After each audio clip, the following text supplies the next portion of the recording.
boy from Israel that was born in the 70s, lived in a house with no running electricity, no water, and I'm coming to this great city, seeing buildings like the Transamerica Pyramid, and it totally changed me. It was magical. So with that history, when you heard that the building was for sale, can you tell us what your thoughts were? Were you immediately, I've got to get that building? It's actually a fantastic story, because we came here, I was walking here on Clay Street, looking up to the building, exactly standing here at the entrance of Mark Twain Alley, and I told my team, we have to buy this building. And that was the end. I didn't need to walk inside. It was love at first sight, and beyond that, when you stand here and look up to this great icon, you understand the importance of this building in the San Francisco skyline. The office market has been hit since the pandemic. You bought the building in October 2020. Yeah. We were already into it at that point, but now it's 2 years later. Did you imagine at that point that we'd still be dealing with the repercussions of work from home still continuing to the extent that it is, the economic fallout? Were there any of those things that you could see at that point still going? So we actually were awarded the building in October of 2019. It took a year to close on the building because the building department was closed. I'll tell you this first.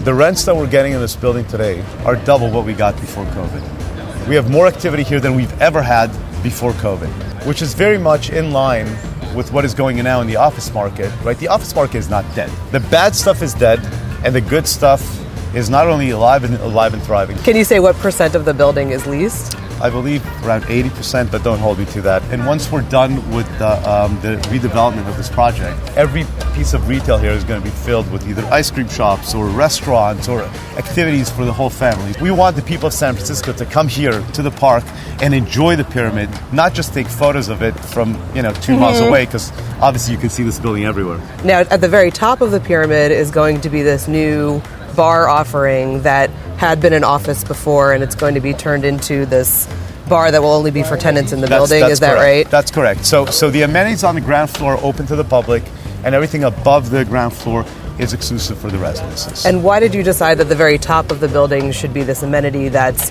open to all the tenants in the building, as opposed to renting it out to just one tenant? Because look up. Don't you just want to go up there? I really do. That's it. So everybody wants to go up there. So we want everybody to have the pleasure of being at the top of that building.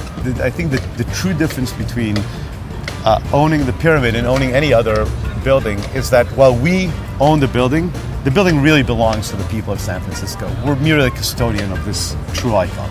We also here, beyond the financial elements of it and the real estate elements, we have a responsibility for the people of San Francisco to do something spectacular.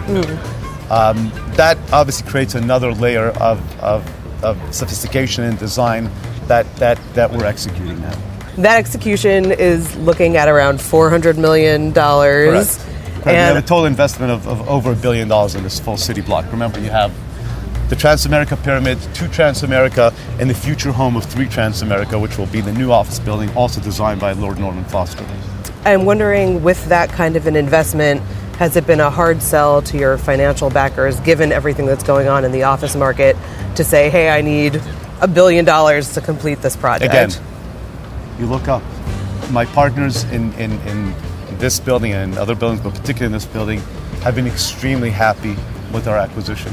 We bought it through COVID, and we survived everything that everybody, all the naysayers. This was an amazing acquisition. And we buy buildings not for a year, not for 5 years. We will own this building in the next 50 years. And I hope that I will be here alive, because I'm turning 50 this month as well, to celebrate the 100th-year anniversary, and on my 100th birthday, sitting here in front of this stage as well. Could you talk a little bit about the new design, that what you're doing inside? The inside of the buildings are all getting redone because they're not historic. This outside structure is not touched. The park is getting upgraded and elevated, but the redwoods, which are all historic, are staying exactly the way it is. Furthermore, what we're doing together with the Foster team, we pulled the original plans of the building, the original landscape plans of the building. We are executing on the original William Pereira design, and both on the building and the landscape. So if anything, we will be truer to the original design than people have ever seen this building. It's ahead of its time since 1972. It's been ahead of its time, it's ahead of its time now, and this building will always be ahead of its time. That is the symbol of this building, and that is what San Francisco is, ahead of its time.